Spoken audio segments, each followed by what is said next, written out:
convidamos para conduzir a exposição dos novos desafios da adoção no Brasil, a senhora Sandra Sobral, presidente do Instituto Geração Amanhã, com pós-graduação em Neurociência pelo Instituto de Ensino e Pesquisa Albert Einstein de São Paulo. Graduada em jornalismo, pós-graduada em marketing, é palestrante em eventos nacionais e internacionais sobre acolhimento familiar, adoção e primeira infância, assessora em comunicação da ANGAD, Nacional Pró Convivência Familiar e Comunitária, Instituto Geração Amanhã, organização sem fins lucrativos que tem como missão lutar pelo direito de toda criança e adolescente viver em família, de forma integral, saudável, segura.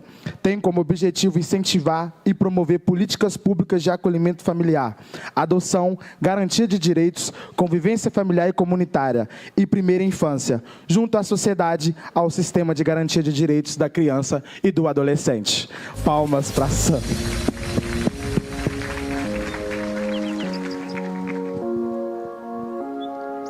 Obrigada. Boa tarde. Nós vamos hoje tentar cumprir os horários, né? Porque a gente já é a última apresentação do dia.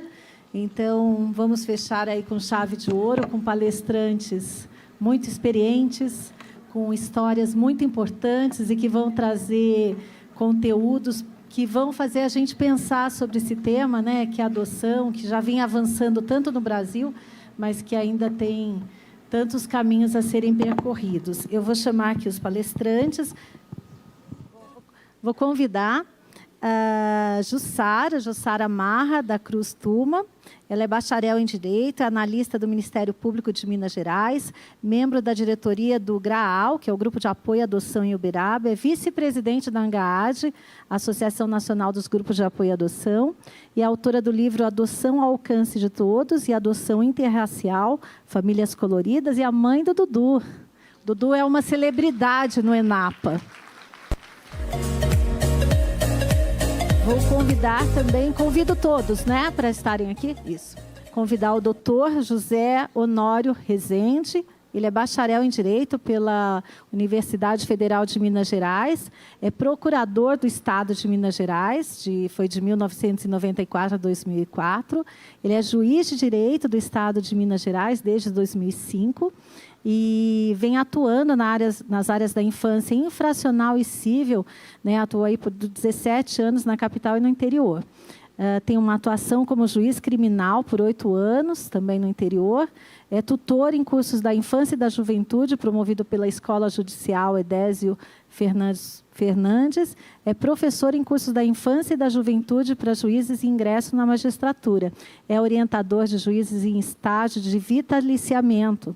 É palestrante. Atualmente, ele é o juiz auxiliar da capital, aqui, né, em Belo Horizonte, em cooperação na vara civil da infância e da juventude da capital desde março de 2020. Bem-vindo, doutor.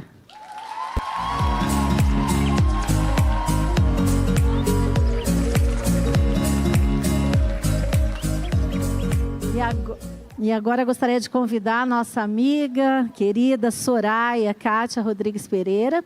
Ela é psicóloga, mestre em Psicologia Clínica e Cultura pela UNB, é psicodramatista, estudiosa da abordagem Pickler e é presidente da organização Aconchego do DF. Bem-vinda, Soraya.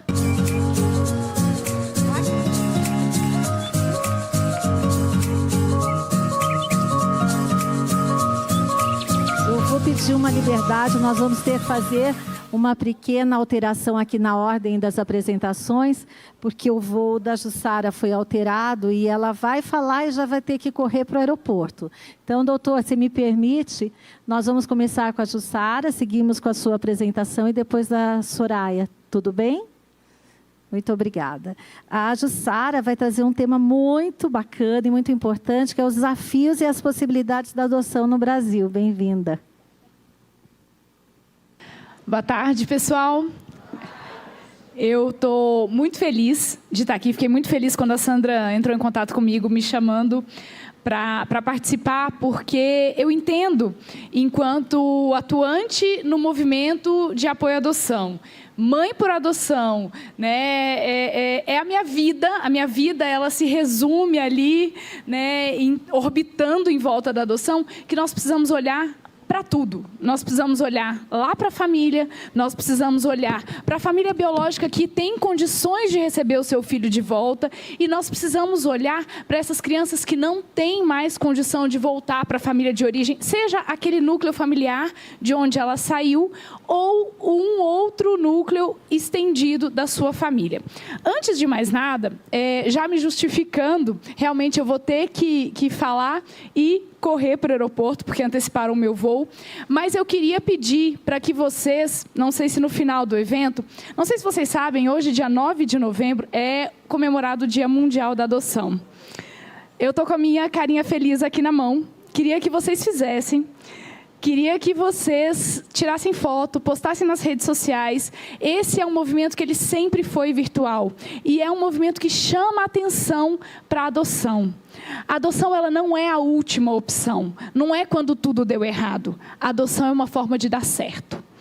Quando eu li que o tema para o qual eu fui chamada a falar eram os desafios e as possibilidades, eu pensei, bom, será que eles têm uns 5 dias para ficar me ouvindo? Né? Sorte de vocês, o meu voo foi antecipado, eu não vou pedir minutos emprestados de ninguém. Né? Isso eu acho que foi assim, foi um conluio da minha mesa. Mas, gente, antecipa o voo dela, porque senão ela não vai parar de falar. Soraya sabe que eu gosto de falar, que eu gosto de fazer perguntas.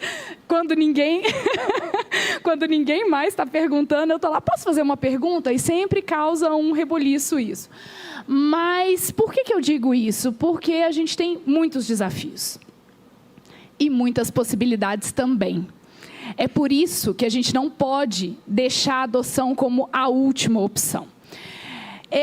Tentando resumir, ontem eu vinha no Uber do aeroporto para cá e comecei a conversar com o moço. Ele perguntou de onde que eu estava vindo, o que eu estava fazendo.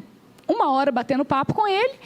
Falei que vinha falar de adoção e tal. Ele, adoção é burocrático, né, moça? Eu falei, então, depende de onde que você olha. Depende do que é burocrático. E eu acho que se eu pudesse resumir o que a gente vai conversar nesses poucos minutos que eu tenho, em uma palavra, seria depende.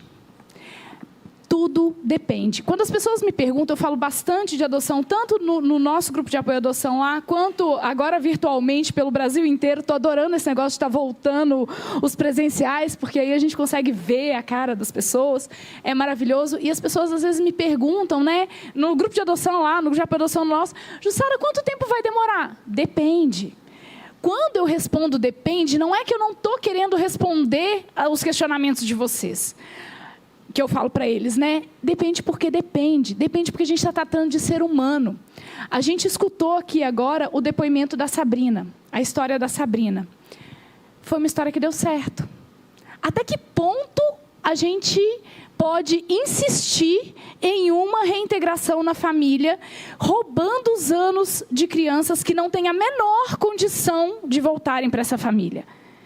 Nós estamos olhando para quem? Porque aqui a nossa prioridade são as crianças e os adolescentes. Então, depende. A gente tem que insistir? Sim. Até quando? Depende. Depende do quê? De um monte de coisa. Mas, especialmente, depende daqueles profissionais que estão ali fazendo a visita domiciliar, daqueles profissionais que estão acompanhando essa família, que eles possam ser capacitados para entregar lá no judiciário, porque é lá que vai desaguar, e a gente poderia aqui colocar na conta do judiciário, o problema da adoção é que a justiça não anda, a justiça é lenta. Não é só isso. A gente podia também colocar na conta dos pretendentes. O problema que a conta não fecha é que os perfis são muito restritivos. Não é só isso. É um monte de tudo isso. É um monte de fatores que vai se somando e parando a engrenagem. Só que nós temos todas as ferramentas para desengripar isso e fazer funcionar de novo. Quais são essas ferramentas? A primeira delas, isso daqui. Vontade. Vontade. Vontade de atender o Lucas César, que mandou um áudio falando, continuem. Continuem. Vontade de sermos melhores. O doutor Zé Honório deve ser o melhor juiz do mundo, porque ele tinha até torcida organizada. Se a torcida organizada... Próxima vez eu vim de ônibus trazendo meu povo de Uberaba para gritar meu nome desse jeito. Eu fiquei enciumada. Eu queria uma torcida. Eu queria isso também. Mas olha, viu? Ganhei. Eu só não ganhei torcida organizada porque eu estava sem meu filho. A Sandra, a hora que me viu, ela falou, nossa, tão estranho te ver sem o Dudu. Porque ele ganharia. Não eu, mas aí eu ganho, né? Ali na onda. A mãe do Dudu, exatamente. Eu sou essa pessoa. Na vida, eu sou a mãe do Dudu, também conhecida como Jussara. Eu trago essa reflexão por isso. Vocês aqui, cada um de vocês, está aqui para mudar o depende. Vocês não estão aqui para passar uma tarde escutando a gente falar, chorando, se emocionando. Não é para isso. É para sair daqui diferente do que vocês entraram. É para sair daqui olhando de ponta a ponta o processo. Quais são as nossas dificuldades? Elas são muitas. As nossas dificuldades enquanto grupo de apoio à adoção, porque hoje, muitas vezes, pelo menos na minha experiência, e na da Soraya eu acho que também acontece, o pessoal já está começando a vir primeiro no grupo de apoio à adoção, antes até de se habilitar. Vem saber o que é esse negócio de adoção. Esse negócio de adoção é burocrático mesmo? É difícil mesmo? O que a gente precisa fazer? Falar a verdade. O nosso trabalho, o nosso grande desafio e o nosso grande potencial enquanto grupo de apoio à adoção é desmistificar, contar a verdade. É lindo, é lindo. Dudu é maravilhoso? Maravilhoso. Mas ele dá um baita de um trabalho. Foi difícil pra caramba. Ele é lindo. Ele não era. Ele veio com um monte de problema, com 8 meses de idade. Ele era um bebê de 8 meses com tamanho, desenvolvimento de 5. Só eu sei o quanto eu segurei esse menino para ele fazer fisiorrespiratória, porque ele tinha o peitinho todo chiando, todo cheio. Eu segurava os braços, o pai segurava os pés. E era todo santo dia. Ele chegou num dia, no outro dia começou antibiótico, 10 dias de antibiótico. Menino de 8 meses já está quase andando, né? Engatinhando para todo lado. Ele não sabia rolar. Hoje todo mundo vê ele, nossa, que menino lindo. Ele não era assim. E não é assim, os meninos não vêm igual a novela mostra.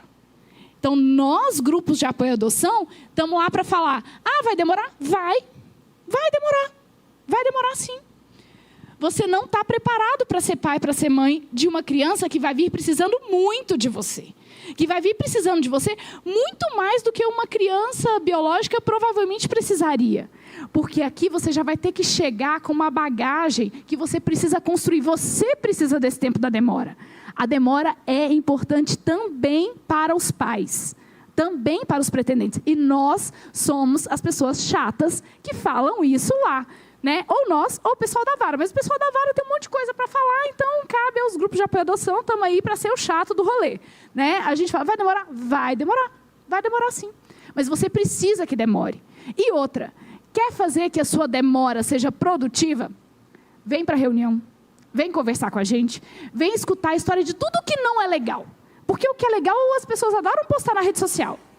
Instagram está cheio. E, aliás, hoje é um desafio a gente competir informação certa, informação correta, com esses perfis de TikTok. Eu não tenho TikTok, mas o povo reposta no Instagram, eu vejo.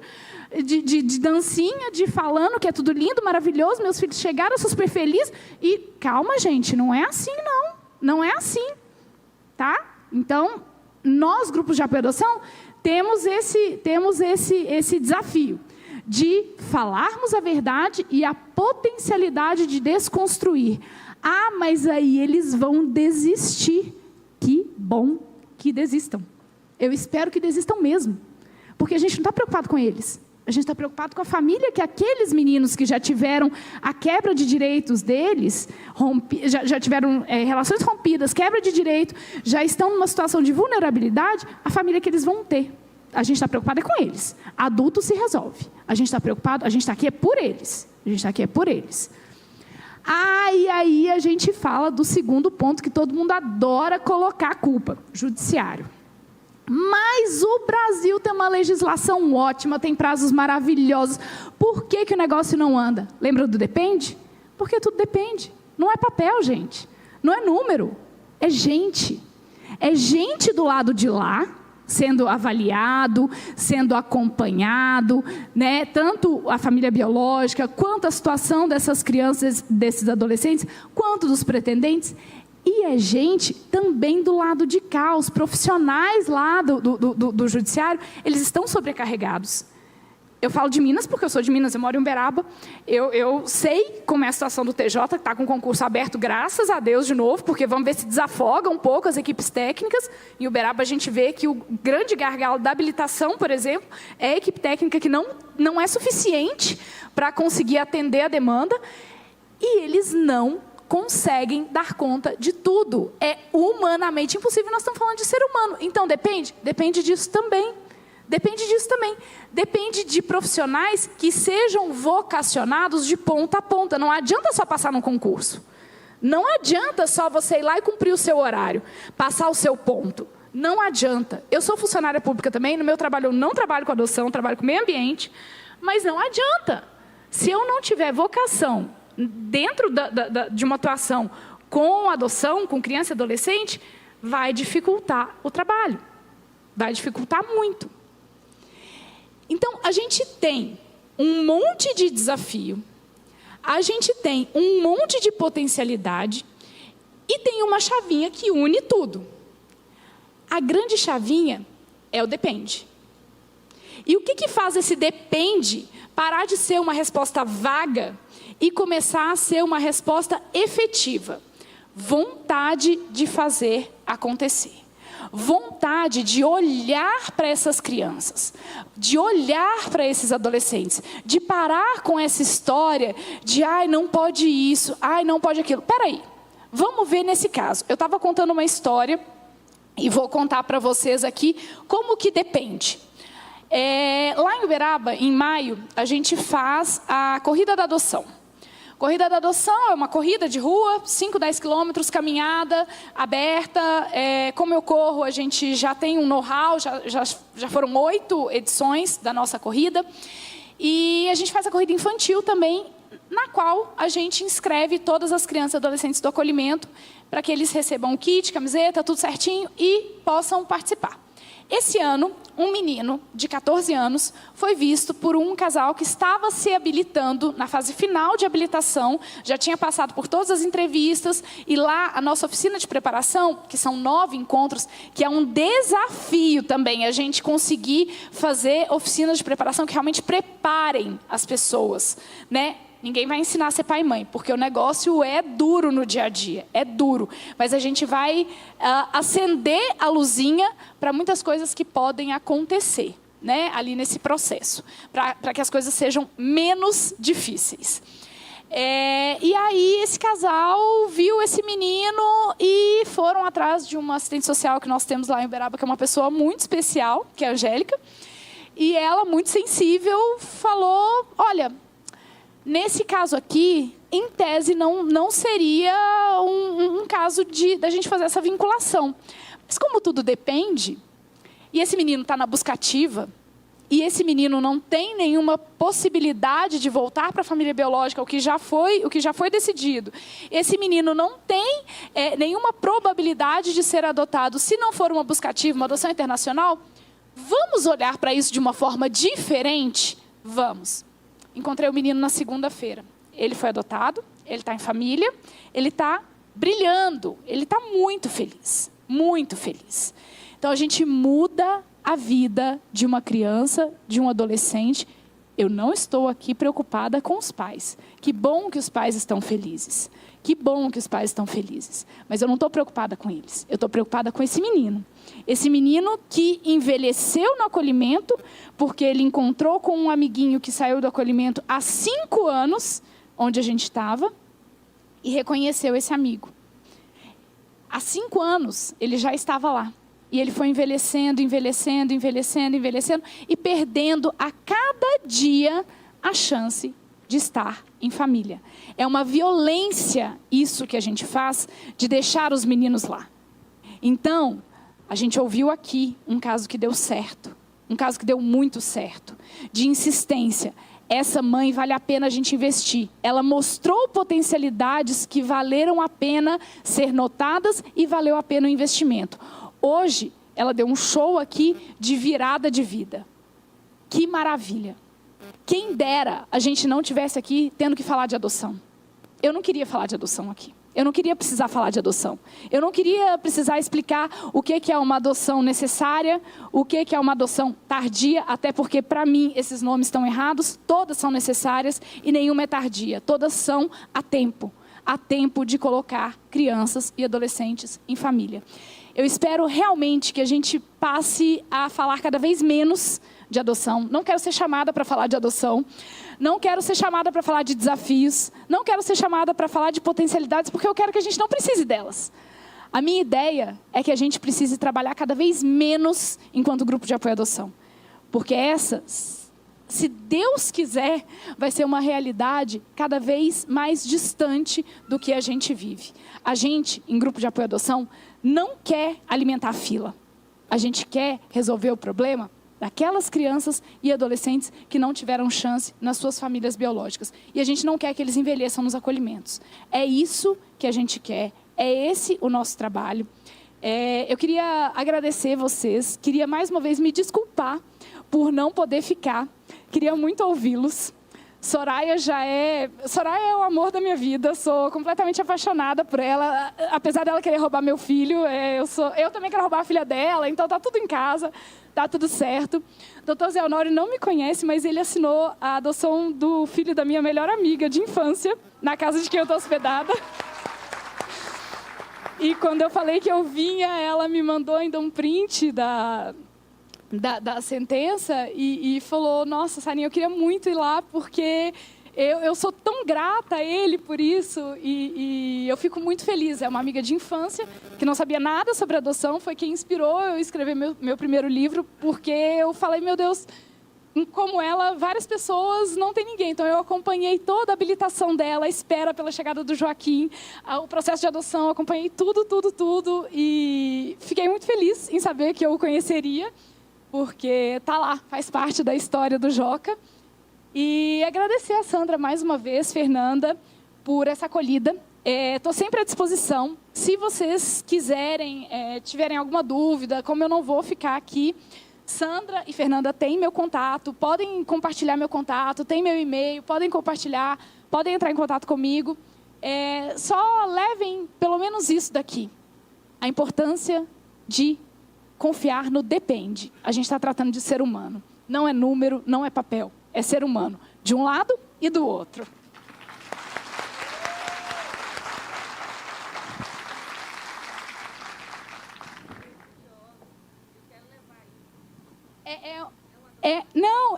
É uma carinha sorridente.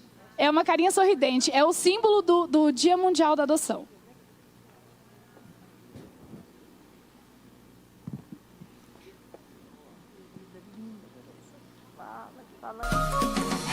Obrigada, Jussara, que fala linda, né?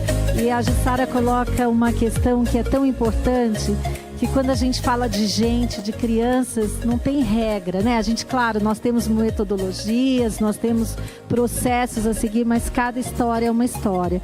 E quando a gente olha a história, a gente decide, né, respeitando essa história. Muito obrigada, Jussara. Vou convidar agora o doutor Honório, José Honório, para falar sobre o abandono após adoção.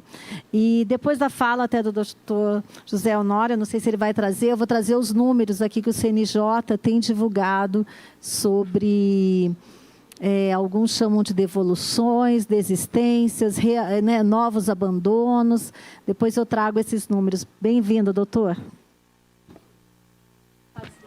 Alô, está me ouvindo então? Boa tarde a todos. Um prazer estar aqui. Agradeço a Fernanda. Cadê a Fernanda? Está aí? Eu tenho 20 minutos, mas eu posso usar um pouco desses 20 minutos. Né? Não é tão sério assim, não, né? Não é igual a audiência, não, né? Mas a Fernanda esteve para me fazer o convite, né? E aí ela falou para mim assim, você tem que levar um texto. Foi, Fernanda? Que eu tinha que levar um texto, né? Aí nós conversamos uns 5, 10 minutos, aí ela falou, você fala isso lá, já está muito bom, né? Quer dizer, dentro da abordagem de devolução na adoção, né?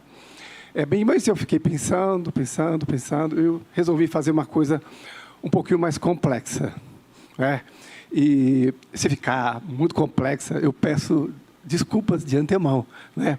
Eu preparei um texto como suporte, mas eu vou fazer um resumo breve desse texto, para que até vocês possam acompanhar bem o desenvolvimento do raciocínio. Eu começo esse texto fazendo um recorte de 10 mil anos atrás, na organização humana, né? Eu busco a primeira referência nos nossos primeiros grupos de organização, os caçadores-coletores, em que nos movíamos para nos alimentar, basicamente, uma lógica de sobrevivência. E uma lógica muito destrutiva. Destruíamos o que estava no nosso entorno e destruíamos as pessoas que nós encontrávamos no nosso caminho também. A grande mudança que se opera na própria ideia, né, de convivência ou existência humana, ela surge quando a humanidade se estabelece num local fixo. Isso vem a partir da agricultura. Isso traz implicações fascinantes na organização das sociedades, na organização humana, porque isso muda a lógica da necessidade de sobrevivência e traz infinitas outras necessidades até chegar aos tempos que nós estamos hoje. Mas isso começa dessa forma. Bem, nesse percurso todo, e quando o homem se instala, quando a sociedade se instala, quando a humanidade se instala e passa a cultivar, as condições da sua própria sobrevivência, a humanidade também desenvolve um equipamento que pode ser considerado um dos mais fabulosos da nossa organização, que é a norma, que é a regra, que vai intermediar os nossos conflitos, e que nos acompanha, desde que conseguimos nos livrar do uso da força e conseguimos encontrar mecanismos de soluções pacíficas de conflitos. Isso pauta a nossa existência, isso tem um berço a partir do momento em que as sociedades e que a humanidade se estabiliza lá no crescente fértil, 9.000 anos antes de Cristo. Essa seria a primeira parte da abordagem. A segunda parte, eu vou lá na adoção, já começando em Roma.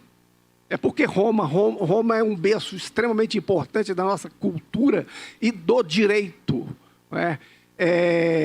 E aí é nesse momento, trazendo um recorte assim, bem absoluto, em que o sistema de adoção, de alguma forma, ele entra para o direito, ele entra no controle do direito, ele entra para o controle do Estado, mas com uma lógica muito específica, muito própria. O direito, de alguma forma, ele vai regular interesses de uma dada sociedade, num dado contexto histórico. O interesse a ser regulado naquele momento era o interesse do adotante. E isso segue um longo percurso na história, desde Roma Antiga até o Código Civil de 2020, em que a adoção era um modelo, um sistema também voltado especialmente para o adotante, não para o adotando. Nós vamos encontrar, apenas a partir da Constituição de 88, isso no Brasil, isso é decorrente da Segunda Guerra Mundial, em que a Europa ela passa a viver o drama de crianças sem mãe, sem pais, abandonadas. Situação um pouco, um recorte talvez dramático que a Ucrânia esteja vivendo, não sei se vocês tomaram conhecimento disso, de crianças sendo levadas para a Rússia para serem adotadas à força. O que é a humanidade em termos de percurso evolutivo em termos de retrocesso, muitas vezes, de comportamento primitivo nosso. Quer dizer, o que a força nos leva, não é como solução dos nossos conflitos. Não é? Bem, mas a Constituição de 88, ela sim é um grande recorte, né, na história da adoção, na história da criança, especialmente da nossa criança e do nosso adolescente. Na Constituição, nós vamos encontrar todas as bases para entender, do ponto de vista normativo, do ponto de vista jurídico, o que devemos entender por família. E é tão interessante essa lógica, porque em 2012, o STF veio a reconhecer, por exemplo, a possibilidade, a família homoafetiva. Era algo que o direito não reconhecia. O mesmo direito, sem nenhuma alteração, ele é reinterpretado para permitir uma nova construção jurídica, um novo entendimento e validar que a união homoafetiva constitui família. O que isso indica? Não é? Uma maneira evolutiva de interpretar o direito. Bem, se nós conseguimos, de algum modo, encontrar as referências principais para a família na Constituição, nós, na própria Constituição, nós vamos entender uma outra lógica extremamente importante. O lugar do desenvolvimento humano é o lugar da convivência familiar. Isso talvez seja o marco mais forte da nossa ordem jurídica. Né? E essa convivência familiar, ela se estabelece em 3 referências fundamentais. E isso vai estar no Estatuto da Criança e do Adolescente. Que são as 3 formas de família que o Estatuto contempla, que é a família natural, a família extensa e a família substituta. Bem, isso é uma construção, não é? Se eu pudesse ler o trabalho, não é? Eu fiz um resumo, não é? Mas isso é melhor desenvolvido, eu consigo fazer isso em 15 minutos, posso fazê-lo.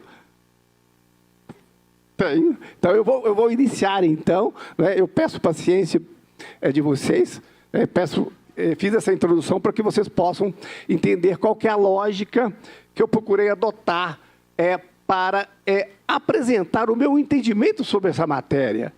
Bem, vamos lá. Pretendo demonstrar, a partir do exame da ordem jurídica vigente, o microsistema jurídico da infância e da juventude, tendo como objeto a definição legal da família contemporânea. Em seguida, será examinada a disfuncionalidade familiar e suas consequências no plano jurídico. Eu prossigo abordando a transição de crianças e adolescentes para a família substituta, entre o acolhimento institucional e a adoção. No Instituto da Adoção, deve ser abordado o sistema de adoção vigente, seus limites e potencialidades. Nesse exame, será contemplado o regime jurídico da habilitação para adoção e as adoções frustradas, cuja consequência é a devolução como forma de proteção integral da criança ou do adolescente. A ideia de família. A família, como micro-organização social, constitui categoria dinâmica e espelha, na sua essência, os valores cultivados numa dada sociedade. Quando se examina as sociedades primitivas, como pequenos agrupamentos, os caçadores-coletores, identifica-se uma dinâmica que não favorece o fortalecimento do sistema familiar. Filhos pequenos, em agrupamentos humanos, que precisavam deslocarem-se o tempo todo, representavam fatores de novas dificuldades de sobrevivência. Só com a estabilização de assentamentos, com o abandono do nomadismo e consequente surgimento dos primeiros traços da agricultura, é que a unidade familiar começa a apresentar as suas primeiras formas de identificação como microestrutura de organização social. A fixação humana em determinado território serviu de poderoso impulso para a sofisticação da convivência grupal. Necessidades das mais variadas surgiram e a estabilização gerada permitiu novos arranjos na busca pela sobrevivência humana, até chegar na complexa organização das sociedades atuais. Em novo arranjo organizacional, em territórios fixos, esse novo arranjo em territórios fixos, permitiu que novas fórmulas de soluções de conflitos fossem criadas. O modelo do mais forte cede espaço para o modelo da justiça e do direito. Surge a norma como fonte para regular a convivência humana. É o processo civilizatório que se instala com os incessantes aperfeiçoamentos até os nossos dias. Esse modelo organizacional surge há mais ou menos 10 mil anos antes de Cristo e pode ser estudado com mais aprofundamento em obras como Armas, Germes e Aço, de Jared Diamond. A família do Império Romano já se apresenta com os traços que a identificam atualmente. Já é uma organização regulada pelo direito. E é o modo como isso foi feito que será examinado. Vamos às adoções. O controle do Estado das adoções, a partir de regulações jurídicas, também espelha o que as sociedades em cada tempo compreenderam como sendo a função adotiva. Tivemos vários modelos de adoção que transitaram em várias formas de proteção. Destaco, em larga síntese, o modelo da garantia para a preservação do culto religioso, o modelo romano, da proteção ao adotante na velhice, modelo vigente na maior parte do século XX no direito brasileiro, até chegar aos nossos dias, da proteção à criança e adolescente pela garantia da convivência familiar como fator de desenvolvimento humano.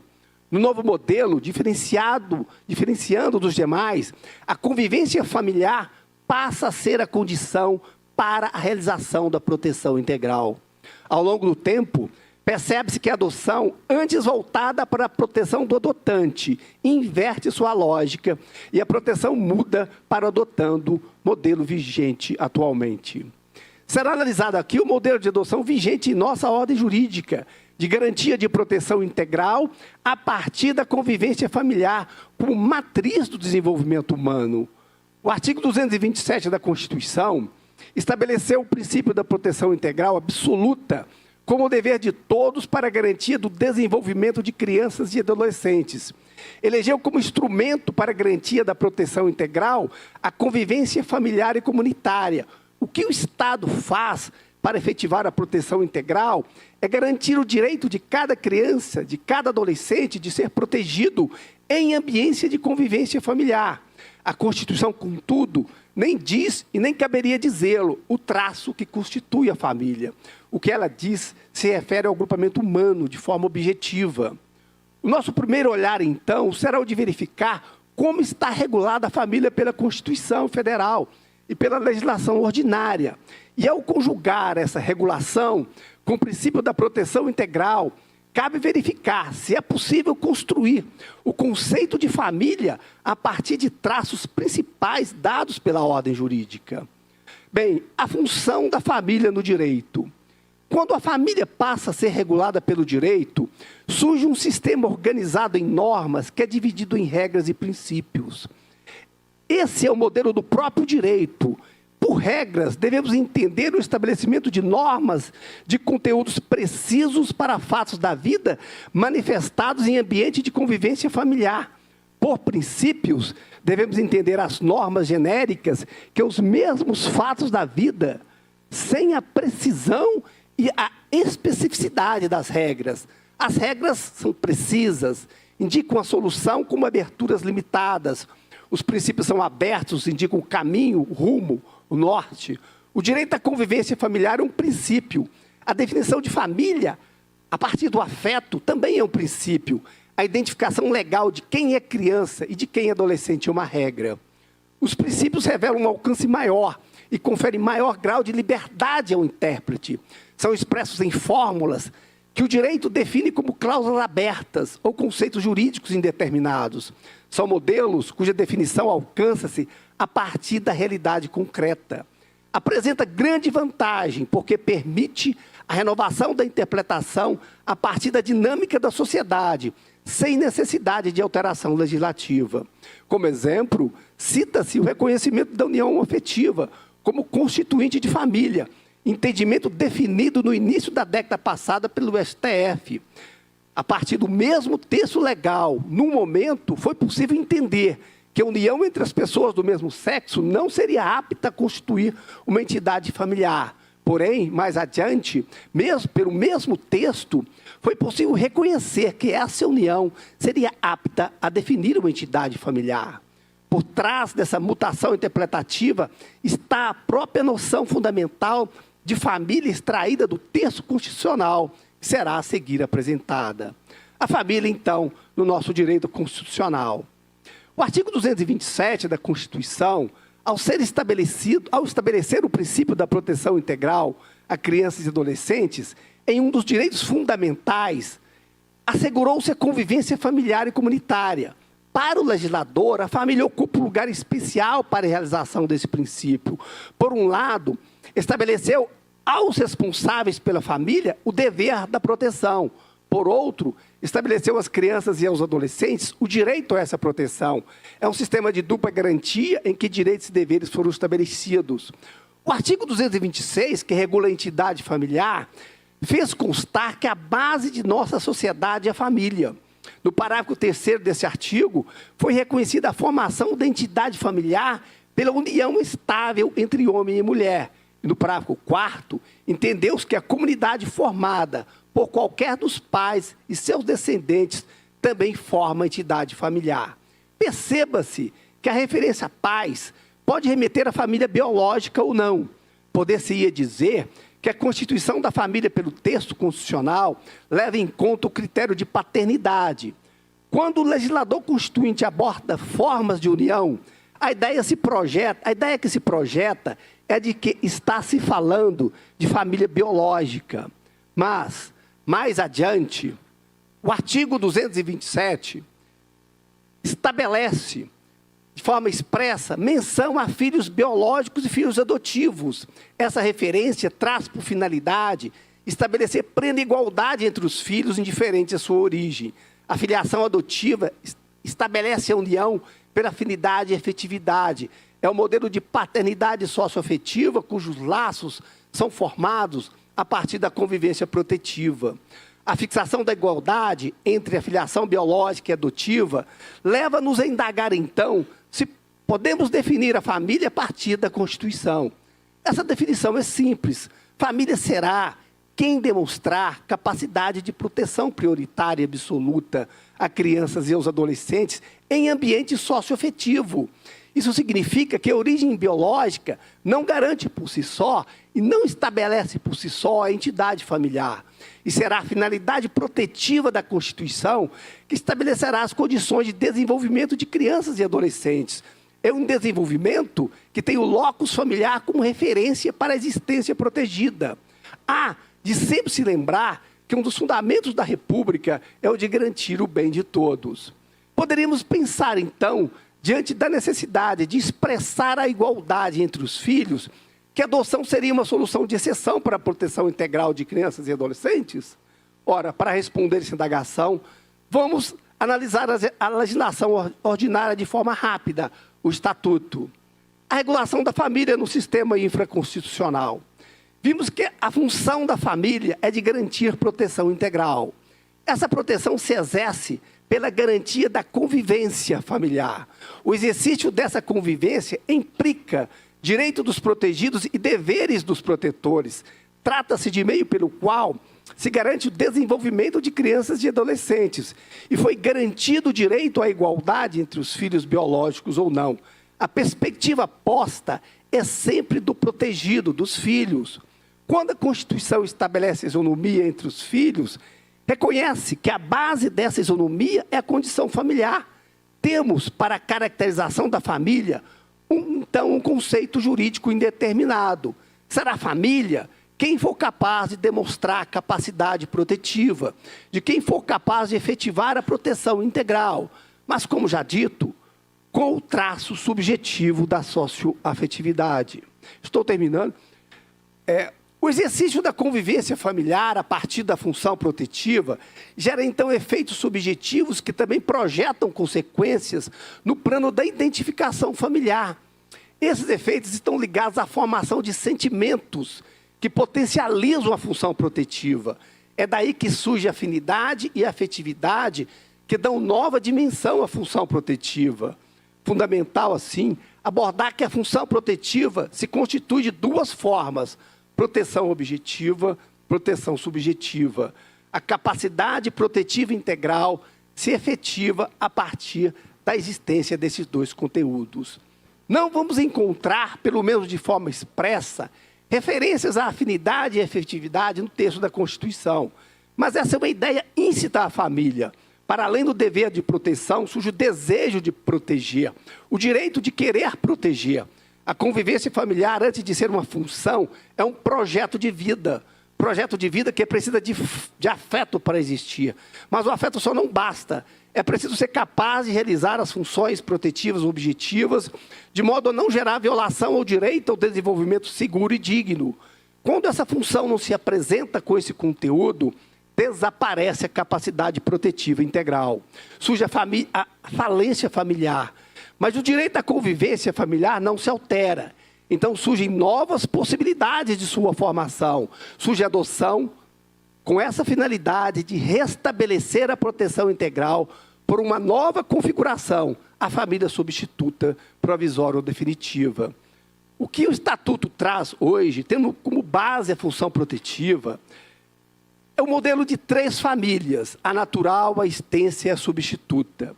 A criação e o desenvolvimento humano em nossa ordem jurídica só podem se dar em um desses modelos definidos pela legislação. Não há espaço de proteção integral fora desses limites.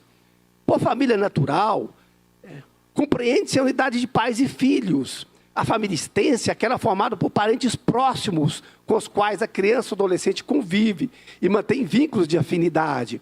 A família substituta se entende como sendo a comunidade que não se classifica como família natural ou extensa. É a família que não tem vínculos biológicos com a criança. Pelo ECA, ocorre a inserção da criança ou do adolescente em família substituta mediante tutela, guarda ou adoção. E aqui começa o centro de nossas atenções. A guarda é a forma provisória de família substituta. A adoção, a forma definitiva. A família substituta surge devido ao afastamento provisório ou definitivo da criança e do adolescente da família natural ou da família extensa. Esse afastamento das duas famílias será sempre providência excepcional. E ocorre, naturalmente, muitas das vezes, por conta de acolhimento familiar e institucional. O afastamento da família biológica ou extensa, como definição de acolhimento familiar ou institucional, também é medida extrema e provisória, ou visa a reintegração familiar ou a inclusão em família substituta. Ambientes de institucionalização não são locus familiar, não são lugares para o desenvolvimento humano. A permanência para além dos 18 meses fixados na lei só se justifica se atender ao interesse da criança e do adolescente. Aos 18 meses, os 18 meses é um período emblemático pela legislação. Esse prazo só pode ser entendido como limite para o esgotamento das intervenções que visem a reintegração familiar, seja para a família natural ou extensa. Fim desse prazo, não é possível insistir em tentativas de reintegração na perspectiva da família biológica. A reintegração é até possível, mas desde que atenda ao interesse das crianças e do adolescente. A perspectiva agora passa a ser diversa. A insistência em reintegração familiar, por tempo desproporcional, fere o princípio fundamental da convivência familiar, fere a própria dignidade humana, retira o direito de a criança desenvolver-se em novo ambiente familiar substituto. É uma solução que só se sustenta se atender essa condição de proteção básica. Esgotadas essas possibilidades de reintegração, o caminho que resta é viabilizar a família substituta. Mas quem é essa família? O rígido controle da inclusão em família substituta pelo Estado é fenômeno recentíssimo em nossa ordem jurídica. Surge com a Lei 12010 de 2009. Essa lei teve a finalidade de aperfeiçoar a sistemática prevista para a garantia de direitos à convivência familiar a todas as crianças e adolescentes. A partir daí é que surge o modelo de cadastro de crianças e adolescentes aptos à adoção e de pretendentes habilitados à adoção de forma sistematizada. Foi feito todo um imenso esforço para agilizar procedimentos, para evitar que crianças ficassem esquecidas em unidades de acolhimento e para reforçar práticas para evitar as devoluções das adoções, as chamadas adoções frustradas. O controle de adoção, tal como se encontra hoje a partir do SNA, é muito mais recente ainda. Na verdade, é um sistema que ainda segue em implantação. Constitui e representa avanço enorme em garantia da convivência familiar, no efetivo controle de acolhidos habilitados à adoção. É o estado que temos hoje. Bem, já concluindo, né, a adoção será sempre, sim, uma medida excepcional e também irrevogável. A natureza excepcional é de fácil compreensão. Basta verificar todo o tempo concedido aos pais e à família extensa para readquirirem a capacidade protetiva. São 18 meses para isso. Todo esse tempo decorre da lei. Mas, e a irrevogabilidade? Por que a adoção é irrevogável? Há duas formas de interpretar isso. A primeira é que garante aos adotantes a perenidade da decisão e garante também ao adotando essa mesma estabilidade. A regra está ligada à possibilidade da reintegração familiar. A adoção bloqueia essa possibilidade. É garantia de permanência da nova família. E a segunda visa, em especial, a proteção do adotando. Por esse critério legal, não haveria de se falar em devolução de crianças e de adolescentes. Realidades, aliás, presentes na legislação vigente. E hoje são definidas severas sanções para casos de devolução. O habilitado em regra é excluído do sistema de adoção e de forma perpétua. E há ainda outras consequências, como a indenização por danos morais causados ao adotando. O ECA buscou criar vários mecanismos para evitar as devoluções, mas elas ocorrem. E por mais que haja aperfeiçoamentos, essa é uma realidade que não muda com a legislação. Vamos refletir um pouco mais para a conclusão final. A adoção de uma criança é cercada de expectativas, há envolvimento de profundos sentimentos, de valores, de desejos, há rígido controle pelo poder público. Não se diferencia da paternidade biológica, mas do mesmo modo que existe a destituição do poder familiar para as famílias biológicas, por causas ligadas à capacidade protetiva, há também esse mesmo fenômeno em relação às famílias substitutas, só que aqui o nome dado é de devolução. Desconheço estudos empíricos ligados às causas de devolução de adotandos. Todas, porém, que vivenciei, e mais de 20 anos como juiz da infância, estão ligadas a crises geradas na convivência familiar. Essa falta de estudos não me permite afirmar quem mais são devolvidos, se são crianças na primeira infância, ou crianças já com mais tarde, com mais idade, ou com adolescentes. Mas todos os casos em que atuei foram de adoções envolvendo crianças já com mais idade e já também de adolescentes. A falha de estudos no Brasil sobre as devoluções acaba por definir um único procedimento judicial para as várias hipóteses, segundo as diversas situações em que as crianças ou adolescentes se encontram. Os procedimentos legais podem até sofrer modificações, mas são pontuais, de pouca relevância. Assim, a primeira hipótese formulada é que o modelo vigente no Brasil precisa de muito aperfeiçoamento para melhor conduzir essas adoções. O tempo de estágio de convivência precisa ser outro. Os fatores que levam à devolução tanto se apresentam pelos lados do adotando como pelos lados do adotante. Surge crise de convivência familiar que impõe a ruptura dos laços jurídicos para não esgarçar a própria vida dos envolvidos. A esse respeito, no plano do aperfeiçoamento das nossas práticas, o que temos hoje são mecanismos de buscas ativas de pretendentes. São políticas voltadas para a adoção de crianças e adolescentes, numa idade já mais velhos. É indiscutível essa importância, mas também é indiscutível que deficiências na preparação dos habilitados e dos próprios adotandos vão levar a replicar essa realidade que temos hoje. Um ponto, para finalizar, que também merece estudos mais detidos, é o das consequências jurídicas das devoluções. Os tribunais têm acolhido os pedidos de indenização. A lei, o ECA, estabelece rigorosa punição para as desistências e devoluções, que é a exclusão do Sistema Nacional de Adoção. Fica banido praticamente quem devolve. Essas soluções definem-se pelo direito a partir de responsabilidades objetivas, a indicar que os adotantes são sempre os punidos. Esse também é um tema pouco aprofundado. Nos casos em que tive a oportunidade de atuar, a permanência da convivência familiar já tinha se esgarçado, já havia ruptura. E não foi por falta de esforço dos adotantes, mas por plena incompatibilidade de convivência, cuja permanência já era danosa para todos. Investigar essas causas não significa agir para moderar a responsabilidade dos adotantes, mas permite também aperfeiçoar as nossas práticas. Enxergar os adotantes como sempre os responsáveis é limitar a compreensão da realidade. Respondo, então, a pergunta proposta.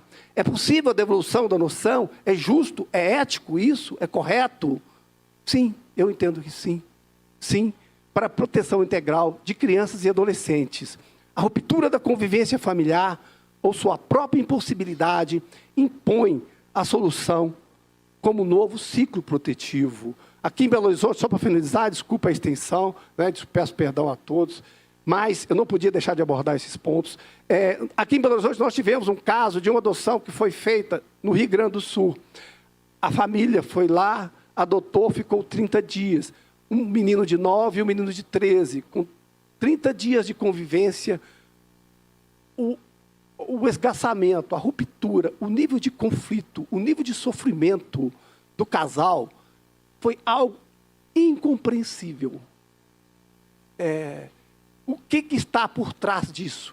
Muitas vezes a pressa em determinar a adoção, querer forçar uma solução, e muitas vezes até querer encontrar ou apresentar soluções de estatística, de dados. Realizamos pela entrega legal, realizamos por outros modelos, tantas adoções. A complexidade da adoção, ela exige um cuidado absoluto, que faz da fala da Jussara o depende, uma marca fundamental em todos os casos que se tem que analisar. Todos os casos têm o seu depende. Muito obrigado.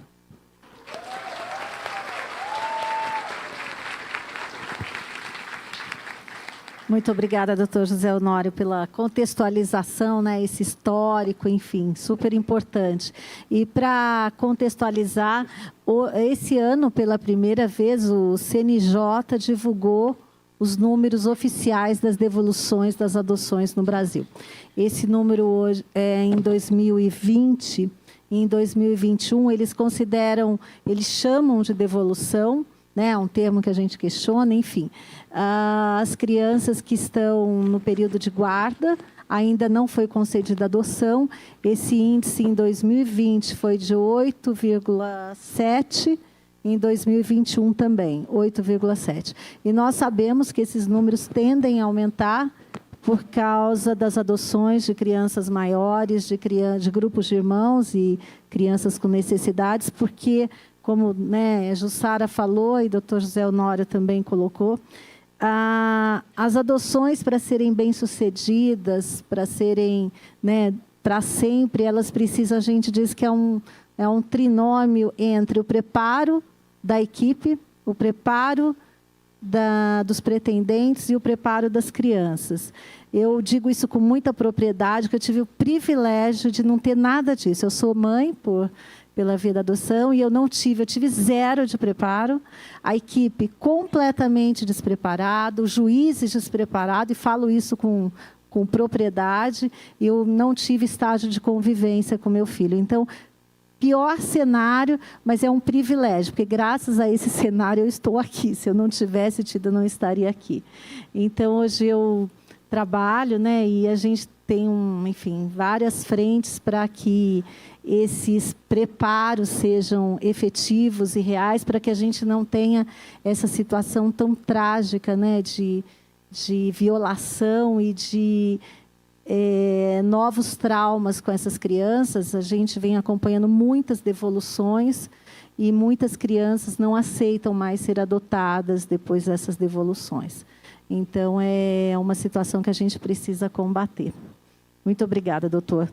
Agora vamos convidar, para finalizar, a Soraya, que vai nos trazer um tema muito importante, que é o trabalho psicossocial com adolescentes acolhidos e trabalhando o vínculo e a autonomia.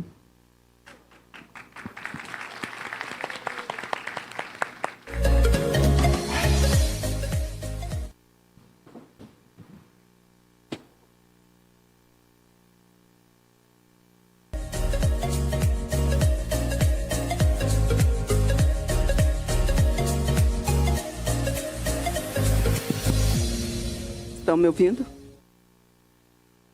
Bom, primeiro, na hora que a Jussara se despediu de mim, Fernanda, no meu ouvido ela falou assim, ó, pode usar meus 5 minutos. Tá?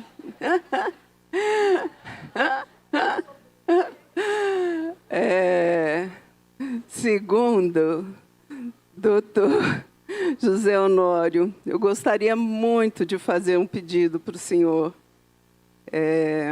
em nome das famílias, né, que foram formadas por adoção, que a gente pudesse mudar o termo substituta, porque nós não somos uma família substituta, nós somos uma família, né, que passa por várias situações e batalha muito para ter este filho, esta filha ou esses filhos. Então, eu gostaria muito que houvesse um movimento, né, no judiciário para que tirassem realmente esse termo. Eu acho que fica mais charmoso no sentido de acolhimento, família por adoção do que substituta, né?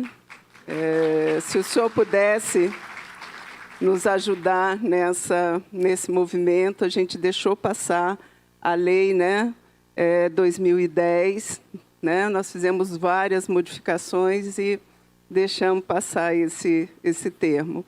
Mas a gente gostaria muito. Queria muito contar com o senhor. Então, é isso, gente. Foi me pedido para falar, né, do trabalho psicossocial com adolescentes acolhidos. E aí, eu estou trazendo para vocês a experiência do Aconchego. O Aconchego, em dezembro, está fazendo 25 anos. E a gente vai colocar aquela argolinha de prata na aliança, né? E quando a gente casa e consegue ficar 25 anos casado, a gente põe uma argolinha de prata, né? Pode ser ouro branco também. E então é isso, a gente está aí com 25 anos de estrada. E o Aconchego tem uma característica, que normalmente a gente vem do empírico para o teórico. Vem de uma necessidade, que a gente começa a ver uma necessidade, e aí a gente diz, olha, por que a gente não pensa em alguma coisa para resolver esse ponto? Tá? Então, pode passar, Léo? Então, Aconchego, eu vou falar, né, de 3 frentes, que, na verdade, a gente vai juntando. Então, o PIPA, tá? Eu vou falar só um pouquinho, e depois a gente vai falar de um por um. Mas o PIPA foi um projeto que nós fizemos, e nós nos candidatamos no CDCA, e nós ganhamos, isso foi em 2018. E esse dinheiro não saiu. E a gente ficou batalhando, e briga de um lado, e briga de outro, briga de um lado, briga do outro. E esse dinheiro não saía, não saía. Daí entrou a pandemia, e aí saiu esse ano, e a gente teve que implantar o PIPA esse ano. Então, nós começamos a trabalhar de janeiro, e a gente fecha agora em dezembro, um projeto que foi idealizado em 2018, e a gente implanta agora, né, 2022, sem direito de reajuste nenhum, com toda a proposta que a gente tinha. Tá? Nesse interim, nós pensamos exatamente, o nosso ponto vamos ouvir os adolescentes, vamos ouvir as crianças que estão institucionalizadas. E essas crianças que estão saindo. Então, em 2019, a gente já tinha lá o PIPA, que a gente não conseguia trabalhar com ele. Em 2019, mas no finalzinho de 2019, nós pensamos em um projeto que pudesse estar ajudando os adolescentes que estariam saindo das instituições. Né? Como que a gente pode fazer isso? E aí veio um trabalho que é o Centelha. Então, o Centelha começou a gente ter a ideia do Centelha e vamos pensar nesses adolescentes que vão sair. Entrou a pandemia e um monte de adolescentes já tinham saído. E a proposta era trabalhar antes de sair.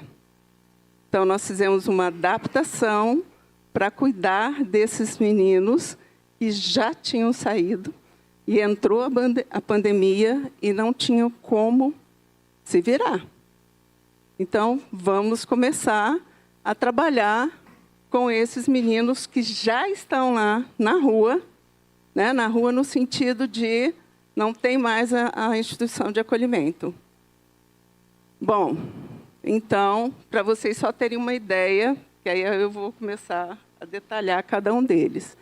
E em 2021, nós ganhamos o Criança Esperança e nós implantamos o Entrelaços, em 2020, e o Entrelaços nós trabalhamos em 2021 com o Entrelaços. E o Entrelaços é a escuta das crianças que estão já no cadastro, no Sistema Nacional de Adoção, já estão para adoção. Certo? Então, vamos lá. O que é o PIPA? Então, primeiramente, era um nome imenso, né? Que o nome era quilométrico, gente. E aí nós resolvemos, né, como é que a gente pode reduzir este nome. E aí, num poema do... Ai, perdi agora. Desculpa, daqui a pouco vem. Rubem Alves. Ele fala sobre a pipa. E aí nós falamos, olha, que legal, né? Pipa. Pipa, você tem ali a linha, levanta voo, a gente tem que segurar, certo? Tem que ter uma firmeza, uma tensão na linha, mas ela está levantando voo. E aí veio essa possibilidade, gostamos do nome, ficou um nome fácil, tá?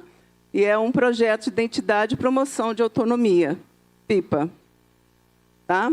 Que é mostrando realmente para esses adolescentes todo essa saída, esse processo de saída, de dar essa autonomia e esse protagonismo da própria vida. Você pode passar, Léo? Bom, então nós começamos a fazer esse trabalho. Começamos, né, com 50 adolescentes, idade de 12 a 18 anos. Pode passar, Léo, para mim. Né? Como?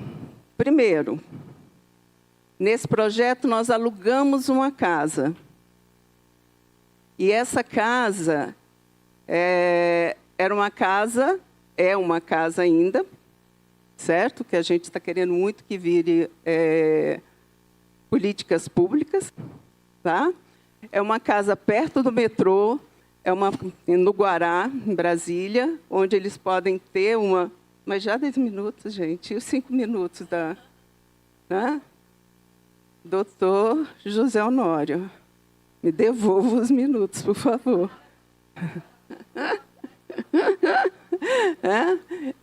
um trabalho de dimensão do passado, trabalhando com eles, né, o passado, presente e futuro. Nessa casa existem algumas, vamos tentar, são equipes. Pode passar, Léo. Tá? Nós temos seis duplas de psicólogos, assistente social e pedagogos, certo? O pedagogo não está em todas, mas em todas tem um assistente social e um psicólogo, que funciona uma vez por semana, e esses adolescentes vão para lá e eles passam por uma vivência de casa. Então, eles cozinham, eles limpam, eles fazem lanche, eles cuidam da casa, e eles também foi incluído um valor. Eles recebem um valor de R$300 por mês, que está vinculado à frequência deles. Conforme eles vão faltando, esse valor vai diminuindo. Tá? E esse valor foi muito difícil, gente, conseguir abrir uma conta. Então, a proposta desse trabalho é que eles possam ter uma conta, que eles possam lidar com dinheiro, que eles saibam lidar com uma casa, que eles tenham autonomia de ir e vir, certo? E que eles possam saber como tirar um documento, como lidar com toda uma situação deles na sociedade. Então, pode passar, Léo. Pode passar, porque já está complicado. Então, nesse trabalho, nós conseguimos, né, fazer uma metodologia complementar, que a gente fez um trabalho de apadrinhamento. Então, todos eles têm um padrinho ou uma madrinha, tá? Que fazem esse trabalho junto com eles, para que possa estar fazendo a convivência comunitária.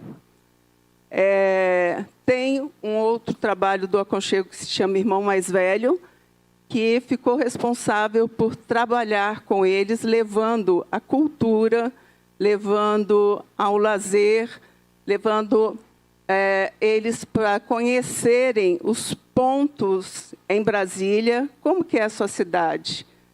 O que tem na sua cidade? Aonde fica, né, a rodoviária da sua cidade? Por que a sua cidade é uma cidade planejada? Então, tudo isso vai passando. Tem o Centelha, que é aquele, lembra? Que é o de cuidar, que a gente estava fazendo um trabalho que seria a proposta dos meninos antes de sair. E aí o Centelha entrou fazendo um trabalho antes realmente deles saírem. Então, o Centelha tem como objetivo buscar padrinhos, vamos dizer assim, pessoas, voluntários, que entendam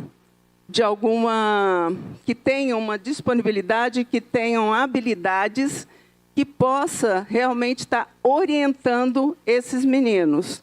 Então, um dono de uma padaria, alguém no supermercado, que possa mostrar como funciona uma padaria, como funciona um supermercado, como funciona uma gráfica, certo? Para que eles tenham ideias, né, de profissão. Então, o Centelha entrou fazendo esse trabalho. E tem a contação de história. Então, na contação de histórias, que é outra metodologia, a gente tem um trabalho no Aconchego que se chama Clique, que é a contação de história, que a gente trabalha dentro, muito parecido com o Fazendo História, mas tem uma diferença ali, onde eles foram... obrigada! Né? Onde eles foram sabendo um pouco da história deles. Né? Como é que é a sua história? Como que aconteceu? Por que você está aqui, né? Na instituição? O que você sabe da história de pai, a história de mãe? Né? Quem são as pessoas importantes na sua vida? Então, foi um trabalho, realmente é um trabalho muito direcionado ao conhecimento. Essa é a casa, né? E os meninos nas oficinas. Certo? Bom, por que nós temos várias oficinas?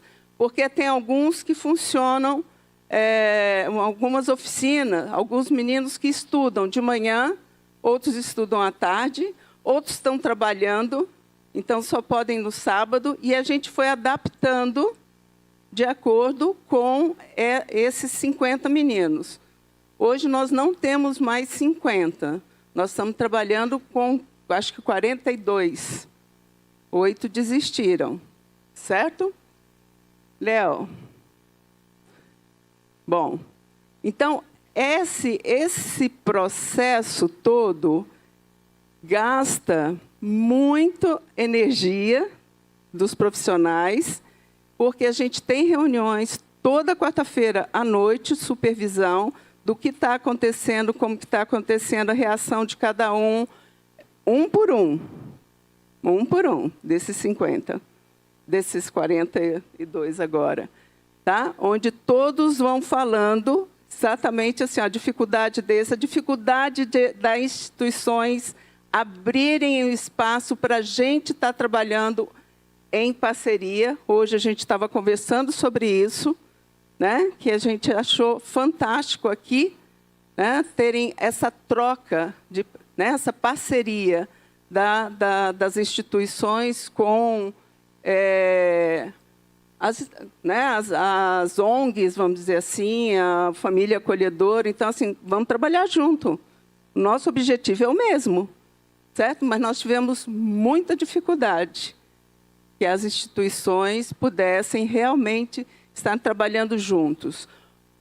Por exemplo, numa das oficinas, teve um dia que nós pedimos para a instituição liberar esse valor para os meninos, de um mês, dos R$300. E nós fomos às compras. Então, vamos comprar. Então, para eles terem noção do que eles gostam, se dá para comprar, se não dá para comprar. Vamos fazer uma pesquisa. Eles fizeram uma pesquisa antes. Teve alguns que foi muito engraçado. No primeiro mês, teve um que pegou o R$300 e gastou R$300 no ingresso de um show que ele queria muito ir. Muito. E depois ele ficou sem dinheiro. Um caos, né? Teve outros que falaram, não vou gastar porque eu quero juntar e comprar um celular. Então, essa noção de economia, numa das oficinas, veio um especialista em economia financeira para que eles pudessem ter essa noção. Nós tivemos também oficinas de rádio, para que eles soubessem o que é um trabalho porque muitos querem música, né? Muitos querem trabalhar com música, com funk, com rap, né? Então, o que é, como que faz. Então, eles começaram a ter várias experiências diversificadas. Então, por exemplo, quando o Patrick, né, falou da gente estar pensando nessa população, dessa escuta, esse projeto teve esse objetivo de escutar, de pegar esses meninos e caminhar junto com eles lado a lado, para que eles pudessem entender e pudessem viver essa situação. O projeto Entrelaços, nós fizemos esse projeto, é um projeto que foi feito com foco na adoção. Ele está o nosso projeto final, seria a entrega de um vídeo que nós entregamos para o Criança Esperança, e nós recebemos um e-mail belíssimo, de um elogio belíssimo, né? Porque o vídeo é belíssimo, gente. Né? Eu queria passar muito, mas o vídeo é 16 minutos, não sei se consigo, mas eu vou colocar uns pedacinhos do vídeo para vocês verem. E aí, a oficina, tanto no Entrelaços quanto no Pipa, nós fizemos uma oficina para que eles conhecessem a certidão de nascimento deles. Foi fantástica. Sabe? O que é uma certidão? O que é uma documentação? Que dia que você nasceu? Então, nós fizemos uma pesquisa, que dia que nasceu, qual foi o dia da semana que nasceu, qual foi a lua que estava no dia que nasceu, se nasceu de manhã, se nasceu à tarde, quem são as celebridades que nasceram no mesmo dia que você, qual era a música que estava em sucesso no dia que você nasceu, né? Qual foi o time campeão no ano que você nasceu. Então, nós começamos a dar essa referência para eles. E uma coisa que eu fiquei chocadíssima, que teve um menino que trouxe... muitos nunca tinham visto a sua certidão de nascimento. E teve um menino que trouxe, estava no meu grupo, a certidão de nascimento em branco. Vocês já viram uma certidão de nascimento em branco? Eu quase tive um troço quando eu vi. Um horror. Tá? E esse menino tinha 17 anos. Em branco. Branco. E lá embaixo tinha escrito que a fulana, a Dona Maria, tinha perdido o direito, né, à guarda, hoje está difícil, eu estou esquecendo, a destituição, né, foi feita uma destituição familiar, certo? Logo depois. Então, a certidão dele que veio, já veio em branco. 16 anos. Nada. Nada. E aí a gente entrou em contato com... Porque depois do Entrelaços, depois que nós vivenciamos essas 6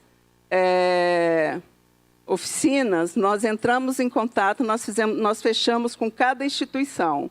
E aí, nessa instituição, a gente mostrou essa falha, né? Porque esse menino não vai... A probabilidade dele ser adotado é 0, praticamente, e ele evadiu depois.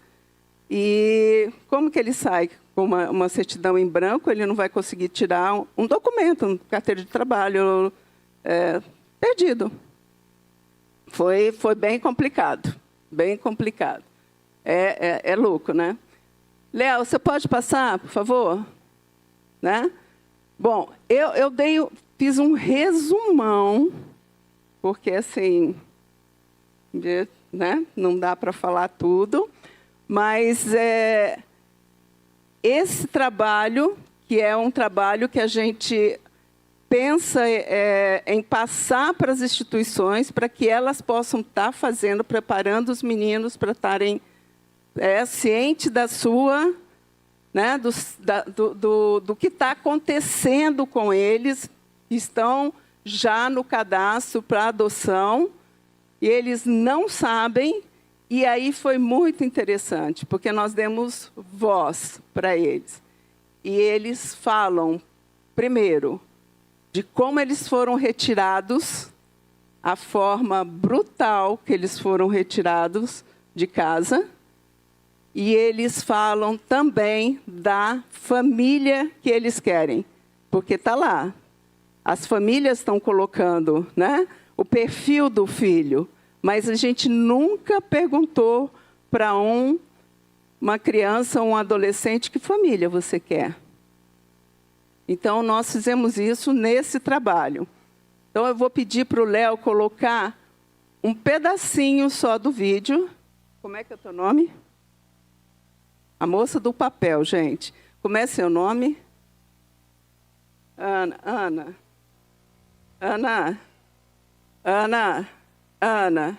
Só. Vamos? Pode ser? Então, manda ver, Léo. E rápido, Léo.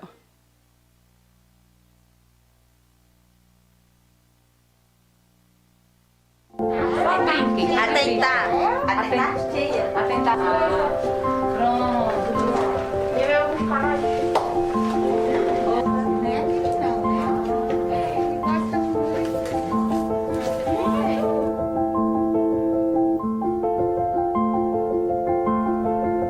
Minha mãe tinha morrido e meu pai também morreu. Na casa da minha mãe, eles mexiam com droga, bebiam, batia, deixavam nós sozinhos em casa. Batia, deixavam nós sozinhos. Meu pai ficava bebendo muito, minha mãe e meu pai ficava bebendo muito. Eu não tinha lugar fixo para morar.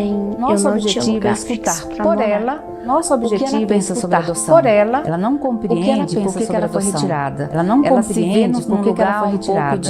Ela se vê num lugar um pouco de culpa, de culpada. Por quê? Porque é ela que é retirada do ambiente familiar. O abandono. Fizeram ela sentir o abandono. Mas tem muita gente, mesmo esses dias, uma cuidadora. Mas tem muita gente, mesmo esses dias, você não perdeu nada, quem perdeu foi ela, mas sei lá. Você não perdeu nada, uma hora dessa era pra eu estar morando aqui na DAP3 Sul na minha primeira adoção. Uma hora dessa era pra eu estar morando aqui na DAP3 Sul na minha primeira adoção. Nós adultos precisamos acolher, ter empatia, sabe? Poder escutá-la, para que a gente possa poder escutá-la, para que a gente possa ser cuidada, que ela precisa ser cuidada, não é só merecer. Ela precisa ser cuidada, não é só merecer. E que a família dela provavelmente não tinha condição de cuidar dela, provavelmente não tinha condição de cuidar dela. Porque aqui eu tava, ia ganhar uma família, não cuidava bem. Porque aqui eu tava, nada pra mim, porque também minha mãe não tinha condições de criar de mim. Minha mãe não tinha condições de criar de mim. Vocês vão ganhar uma família nova. Vocês vão ganhar uma família nova.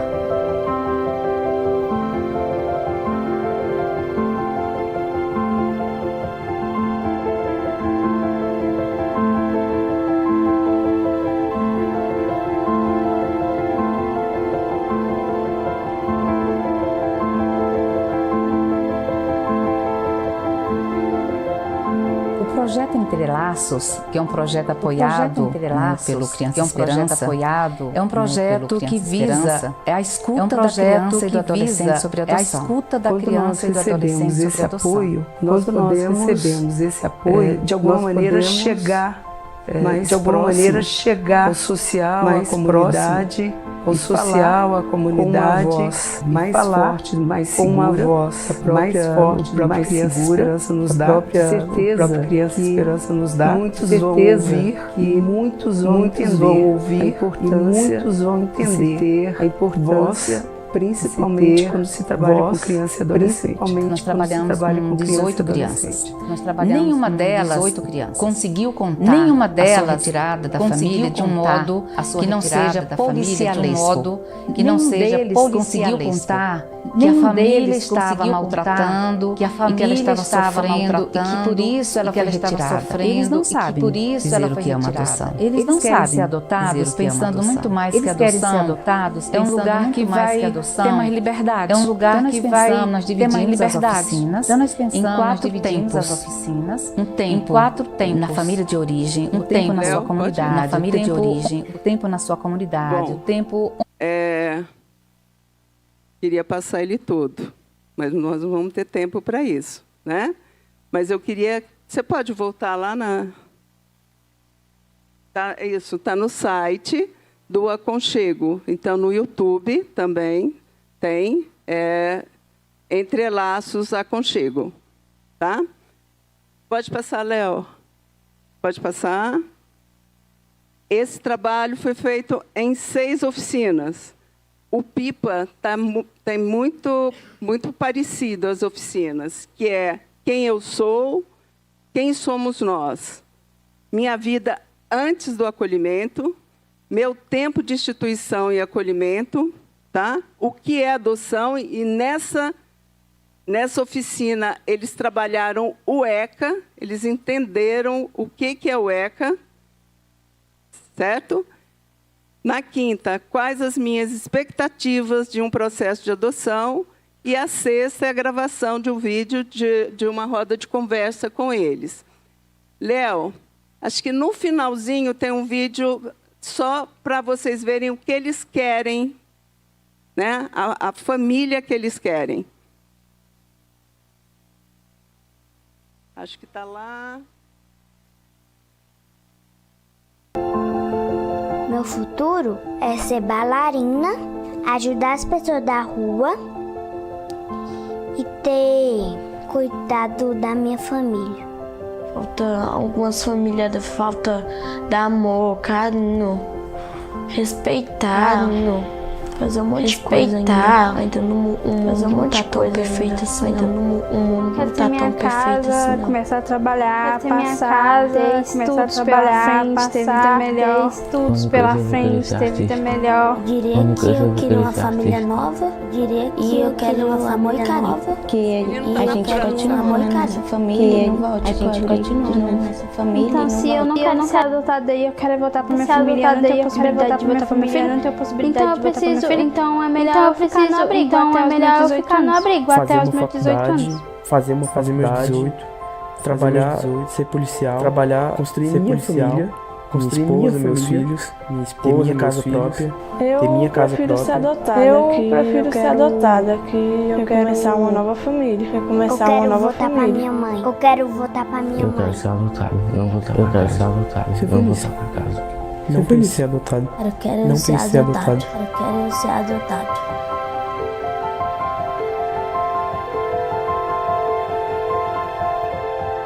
É isso, né? Eles querem ser adotados, eles querem uma família que não bata, uma família que acolha. Vale a pena assistir esse vídeo, né? Foi uma passada, sim, rápida. Mas esse é o nosso trabalho, é o trabalho que a gente faz com muito bem-querer, né? E a gente quer muito dividir isso com todos vocês. Né? O nosso muito obrigado. Você vai para a última lâmina, Léo. Né? O Aconchego está sempre disponível a atender vocês e que a gente possa estar aí junto caminhando. Muito obrigada.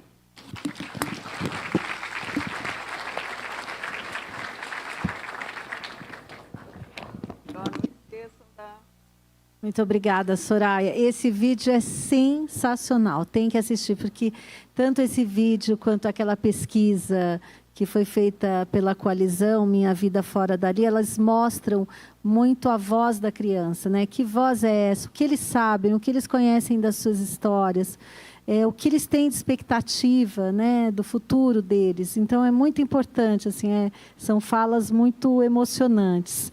E, enfim, nós não, dado o horário, a gente não vai conseguir abrir para debate, mas gostaria de finalizar, assim, hoje nós tivemos falas muito importantes aqui sobre a temática da adoção e temos um compromisso, né, com essas adoções seguras, para sempre, legais.